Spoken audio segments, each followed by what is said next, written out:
கருதிய நல் எண்ணம் கைகூட வேண்டும்.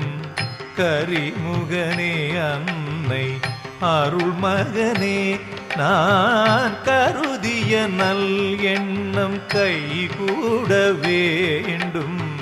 கரிமுகனே அன்னை அருள்மகனே, சுருதியின் நாயகனே சுழிமுனை வாழ்பவனே,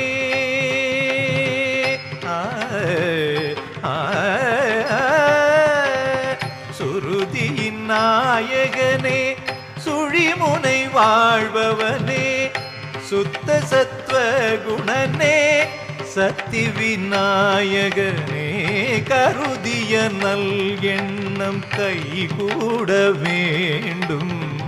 கரிமுகனே அன்னை அருள்மகனே.